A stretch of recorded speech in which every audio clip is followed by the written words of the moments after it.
This video is sponsored by BuyMode Shopping app. BuyMode e-shopping application is one of the online shopping app.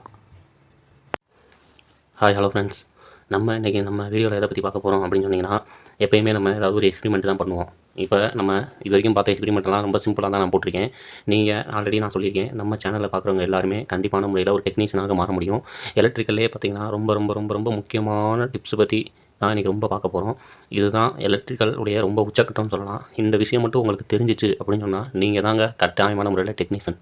அதனால் இந்த வீடியோவை நீங்கள் skip பண்ணாமல் பார்த்தீங்க அப்படின்னு சொன்னால் கண்டிப்பான முறையில் நீங்கள் டெக்னீஷியனாக மாற முடியும். இதை பற்றின தான் வீடியோ தான் இந்த வீடியோவில் நான் சொல்ல போகிறேன். இன்றைக்கி நம்ம எதை பற்றி பார்க்க போகிறோம் அப்படின்னு சொல்லி பார்த்தீங்க அப்படின்னு சொன்னால், எலக்ட்ரிக்கல் சர்க்யூட். ஆக்சுவலாக நம்ம வீட்டில் உள்ள வயரிங் போர்டில் பார்த்தீங்கன்னா கலராக வயர் வந்துருக்கும். எந்தெந்த வயர் எதுக்கு எப்படின்றது உங்களுக்கு தெரியாது. அதை பற்றி தான் இந்த இதில் நான் வந்து உங்களுக்கு ஒரு வாய்ஸை பற்றி போட்டிருக்கேன்.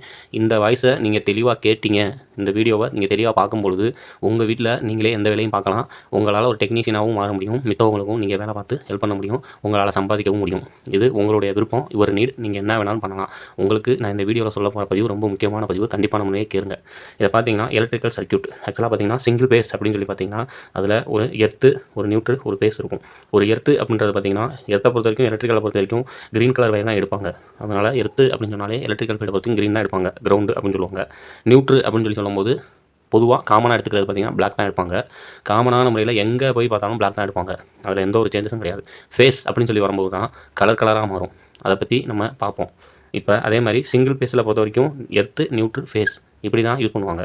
அதே மாதிரி 3 ஃபேஸில் பார்த்திங்கன்னா எர்த்து, நியூட்ரு, இந்த ரெட்டு, எல்லோ, ப்ளூ அப்படின்றது என்ன அப்படின்னு சொல்லி பார்த்தீங்கன்னா, ரெட்டுன்னு சொல்லுறது ரெட் கலர் வயரு, எல்லோன்றது எல்லோ கலர் வயரு, ப்ளூன்றது ப்ளூ கலர் வயரு.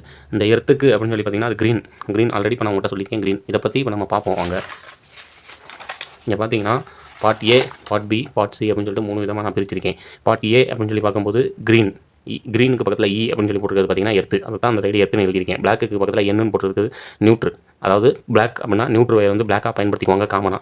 அதே மாதிரி ரெட்டு அப்படின்றது பார்த்தீங்கன்னா மென்ஷன் பண்ணியிருக்காது, ஆர்னு மென்ஷன் பண்ணியிருக்கேன். அதே ஃபேஸ் அப்படின்னு சொல்லி மென்ஷன் பண்ணியிருக்கேன். அதே மாதிரி பார்ட் பியில் பார்த்தீங்கன்னா க்ரீன் எர்த்தாகவும் பிளாக் நியூட்ரலாகவும் எல்லோவை ஒய்ன்னு சொல்லி ஃபேஸ் பண்ணியிருக்கேன். அதே மாதிரி பார்ட் சியில் பார்த்தீங்க அப்படின்னு சொன்னால் க்ரீன் எர்த்து, பிளாக் நியூட்ரல், ப்ளூன்றது பீன்ற ஃபேஸாக கொடுத்துருக்கேன். இதில் உங்களுக்கு ரொம்ப கன்ஃபியூஷன் ஆகும். நம்ம வீடியோ பார்த்து புரிகிறவங்களை ஈஸியாக புரிஞ்சுக்குவாங்க. நான் போடுற இந்த வீடியோவை நீங்கள் ஸ்கிப் பண்ணாமல் 1க்கு 2 முறை கூட கேட்குற மாதிரி இருக்கும். உங்களுக்கு எந்த டவுட்டாக இருந்தாலும் நீங்கள் தாராளமாக கமெண்ட்ஸில் என்கிட்ட கேளுங்க, நான் சொல்லுவேன் உங்களுக்கு. அதே சமயத்தில் உங்களுக்கு புரியாமல் நீங்கள் எந்த ஒரு எலக்ட்ரிக்கல் வேலையும் தொட வேணாம். அதனால் இது என்னோட மிகப்பெரிய ரிக்வஸ்ட்டாக உங்களுக்கு சொல்கிறேன். உங்களுக்கு இந்த விஷயம் புரியலை அப்படின்றத 1க்கு 2 முறை இந்த வீடியோவை நீங்கள் கேளுங்க, உங்களுக்கு கண்டிப்பான முறை புரியும். இதில் பார்த்தீங்க அப்படின்னு சொன்னீங்கன்னா ரெட்டுன்றது ஃபேஸாக எடுத்திருக்கேன். இதே இதில் வேறு எந்த சேஞ்சஸும் இல்லை. க்ரீன்ன்றது காமனாக எடுத்திருக்கேன். இதுலேயும் க்ரீன்ன்றது காமனாக எடுத்திருக்கேன். இதுலேயும் க்ரீன்ன்றது காமன். பிளாக் நியூட்ரு பிளாக் அப்படி காமன் எடுத்திருக்கேன். இங்கே மட்டும் ஏன் ரெட்டுன்றது ஃபேஸ் ஆகும், இங்கே ஏன் ரெட்டு எல்லோவாக எடுத்திருக்கீங்க, இங்கே ஏன் ரெட்டு ப்ளூவாக எடுத்திருக்கீங்கன்னு உங்களுக்கு குழப்பமாகும். எலக்ட்ரிக்கல் ஃபீல்டில் பார்த்தீங்க அப்படின்னு சொன்னீங்கன்னா RYB அப்படின்றது எலக்ட்ரிக்கலுடைய மிகப்பெரிய சர்க்யூட்டோட ஷார்ட் ஃபார்ம். RYB அப்படின்னு சொல்லி சொல்லுவாங்க. சிங்கிள் ஃபேஸில் பார்த்தீங்க அப்படின்னு சொன்னீங்கன்னா ஒரு எர்த்து, ஒரு நியூட்ரு, ஒரு ஃபேஸ், அவ்வளோதான். அது ஆராக இருக்கலாம், ஒய்யாக இருக்கலாம், பிஆர் இருக்கலாம். அதுதான் சிங்கிள் ஃபேஸ். இதே 3 ஃபேஸ் அப்படின்னு சொல்லும்போது சிங்கிள் ஃபேஸில் பார்த்தீங்கன்னா 240 வோல்ட் 230 வோல்ட் அந்த ரேஞ்ச் தான் வரும். இதே இது 3 ஃபேஸ் அப்படின்னு சொல்லி பார்க்கும்போது எர்த்து, நியூட்ரு, RYB அப்படின்னு சொல்லிட்டு 3 இது மென்ஷன் ஆகும். RYBன்ற சேர்றது தான் 3 ஃபேஸ். ஆறுன்றது ரெட்டு, ஒய்ன்றது எல்லோ, பீன்றது ப்ளூ. இதில் பார்த்தீங்கன்னா 440 வோல்ட் வரும். இதுதான் 3 ஃபேஸுக்கும் சிங்கிள் ஃபேஸுக்கும் உள்ள ஒரு சின்ன வித்தியாசம். இதில் பார்த்தீங்கன்னா லோடு மாறுமா அப்படின்னு கேட்டால் கம்பல்சரியாக மாறும். ஆறுக்கு சின்ன சிம்பிளாக இருக்கிறது தான் சிங்கிள் ஃபேஸ் எடுக்கும். 3 ஃபேஸ்லாம் பார்த்தீங்கன்னா பெரிய இண்டஸ்ட்ரீஸ், பெரிய கம்பெனிகளில் பார்த்தீங்கன்னா தான் யூஸ் பண்ணுவாங்க. 3 ஃபேஸ் இல்லாமல் மேக்ஸிமம் பெரிய இண்டஸ்ட்ரியல் ரன் ஆகாது. அதனால் 3 ஃபேஸ் கம்பல்சரி முக்கியம். இதில் அடுத்த பேஜில் பார்த்தீங்க அப்படின்னா பார்ட் ABC எல்லாத்தையும் ஒன்றாக்கியிருக்கேன். க்ரீன்ன்றது எர்த்துக்கும், நியூட்ரன்றது பிளாக்குக்கும், ஃபேஸ்ன்றது ரெட்டுக்கும் எடுத்திருக்கேன். இதில் எல்லோ, இது 3மே ஃபேஸை குறிக்குது. இப்போ உங்களுக்கு ரொம்ப முக்கியமான விஷயத்தை சொல்ல போகிறேன், இதை கேளுங்க. இப்போ க்ரீன், ரெட், நியூட்ரல் விட்டுருங்க. இது 2 காமனாக எடுத்துட்டீங்க. இப்போ நீங்கள் ஒரு இடத்துக்கு சைட்டுக்கு போகிறீங்க, ஒரு போர்டை ஓப்பன் பண்ணுறீங்க அப்படின்னு சொன்னால் அங்கே எர்த்துக்கு வந்து க்ரீன் கலர் கொடுத்துருப்பாங்க, நியூட்ருக்கு பார்த்தீங்கன்னா பிளாக் கலர் கொடுத்துருப்பாங்க, ஃபேஸுக்கு பார்த்தீங்கன்னா உங்களுக்கு ரெட் கலர் கொடுத்துருக்கும். ரெட் கலராக இருக்கலாம், எல்லோ கலராக இருக்கலாம், ப்ளூ கலராக இருக்கலாம், எதுவாக வேணாலும் இருக்கும்.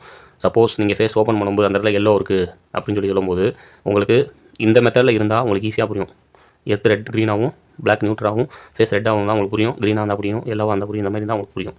அதே சமயத்தில் நீங்கள் போர்டு ஓப்பன் பண்ணுறீங்க, எர்த்துக்கு க்ரீன் கொடுத்துட்டாங்க, நியூட்ருக்கு ரெட்டு கொடுத்துருக்காங்க அப்படின்னு சொன்னால் எல்லோவுக்கு கண்டிப்பான முறையில் அவன் வந்து க்ரீன் பார்த்தீங்கன்னா எர்த்து கொடுத்துருப்பாங்க. இப்போ நியூட்ரலில் எல்லோ கலர் கொடுத்துருக்காங்க அப்படின்னு சொன்னால் ரெட்டு அங்கே கண்டிப்பான முறையில் ஃபேஸாக தான் இருக்கும். அதே மாதிரி நியூட்ரலில் ப்ளூ கலர் கொடுத்துருக்காங்க அப்படின்னு சொன்னீங்கன்னா அங்கே ரெட்டு இல்லை எல்லோ தான் ஃபேஸாக இருக்கும். இந்த மாதிரி தான் கலர் கூட அங்கே மென்ஷன் பண்ணுவாங்க. சுருக்கமாக சொல்லணும் அப்படின்னு சொன்னால் இந்த எர்த்து க்ரீன் தான் எடுப்பாங்க, 100% எடுப்பாங்க, 90% எடுப்பாங்க. வேறு வழியே இல்லை, இல்லாத பட்சத்தில் அவங்க எந்த கலராலும் மென்ஷன் பண்ணுவாங்க. எர்த்துன்றது ஒரு சாக்கெட்டை வச்சு ஈஸியாக நீங்கள் கண்டுபிடிச்சலாம். அந்த சாக்கெட்டில் டாப்பில் பார்த்தீங்கன்னா ஒரு பெரிய ஹோல் இருக்கும். அந்த பெரிய ஹோல் தான் பார்த்தீங்கன்னா எர்த்தை குறிக்கும். அதை நீங்கள் போர்டை திருப்பி பார்க்கும்போது அந்த சைடில் அங்கே என்ன இருக்கோ அது எர்த்துன்னு எடுத்துக்கோங்க. அதனால் அதை விட்டுருங்க. இப்போ இந்த பிளாக் இது ரெட்டு எல்லோ ப்ளூவை பற்றி சொல்கிறேன். இப்போ நீங்கள் ஒரு போர்டை ஓப்பன் பண்ணி பார்க்கும்போது அந்த இடத்துல ரெட் கலர் ஃபேஸாக இருந்துச்சு அப்படின்னா ஒய்யை நியூட்ரல் எடுத்திருப்பாங்க, இல்லை ப்ளூவை நியூட்ரல் எடுத்திருப்பாங்க. சப்போஸ் எல்லோ கலர் ஃபேஸாக இருந்துச்சு அப்படின்னு சொன்னீங்கன்னா அங்கே ப்ளூ கலர் நியூட்ரல் எடுத்திருப்பாங்க. அதே மாதிரி ப்ளூ கலர் அங்கே ஃபேஸாக இருந்துச்சுன்னா அங்கே பிளாக் கலர் நியூட்ரல் எடுத்திருப்பாங்க. நான் சொல்கிறது உங்களுக்கு புரியாது. பல முறை 1க்கு 2 முறை இதை கேட்டிங்கன்னா உங்களுக்கு புரியும். அதனால் நான் திரும்பவும் சொல்கிறேன். ரெட்டு ஃபேஸாக இருந்துச்சுன்னா எல்லோவும் ப்ளூவும் நியூட்ரலாக இருக்க வாய்ப்பு இருக்குது. சப்போஸ் எல்லோ ஃபேஸாக இருந்துச்சுன்னா ப்ளூ கலர் தான் அங்கே நியூட்ரலாக இருக்கும். இல்லை ப்ளூ கலர் ஃபேஸாக இருந்துச்சுன்னா அங்கே பிளாக் கலர் தான் நியூட்ரலாக இருக்கும். திரும்பியும் சொல்கிறேன் இன்னொரு விதமாக, ரெட் கலர் இருந்துச்சுன்னா ரெட் கலர் ஃபேஸாக இருந்துச்சுன்னா ப்ளூ கலரோ எல்லோ கலராக தான் உங்களுக்கு RYBன்றது RYBன்றது தான் உங்களுக்கு ஃபார்முலா. ரெட் கலர் உங்களுக்கு ஃபேஸாக இருந்துச்சுன்னா எல்லோ கலரும் ப்ளூ கலரும் நியூட்ரலாக இருக்கும். இல்லை ரெட் கலர் உங்களுக்கு ஃபேஸாக இருந்துச்சுன்னா ப்ளூ கலர் நியூட்ரலாக இருக்கும். எல்லோ கலர் உங்களுக்கு ஃபேஸாக இருந்துச்சு அப்படின்னா ப்ளூ கலர் நியூட்ரலாக இருக்கும், இல்லை பிளாக் கலர் நியூட்ரலாக இருக்கும். ப்ளூ கலர் உங்களுக்கு ஃபேஸாக இருந்துச்சு அப்படின்னு சொன்னால் ப்ளூ கலர் நியூட்ரலாக இருக்கும். ப்ளூ கலர் ஃபேஸாக இருக்கும், பிளாக் கலர் நியூட்ரலாக இருக்கும். 1க்கு பல முறை உங்களுக்கு புரியலைன்னா திரும்ப இந்த வீடியோவை கேளுங்க. கண்டாயமான முறையில் புரியும். நம்ம சேனலை ரெகுலராக ஃபாலோ பண்ணுறவங்களுக்கு கண்டிப்பான முறையில் இது புரியும். இப்போ நான் இதை உங்களுக்கு ஒரு பதிவாக போட்டிருக்கேன். கூடிய சீக்கிரத்தில் இதை நான் உங்களுக்கு ஒரு வீடியோவாக போடுவேன். அதுக்கான எக்ஸ்பெரிமெண்ட்டெல்லாம் ரெடி பண்ணிக்கிட்டு இருக்கேன். கண்டிப்பான முறையில் உங்களுக்கு வீடியோவாக போடும்போது உங்களுக்கு புரிய வரும். நம்ம அடுத்த வீடியோவில் பார்க்கலாம் ஃப்ரெண்ட்ஸ். Thank you friends.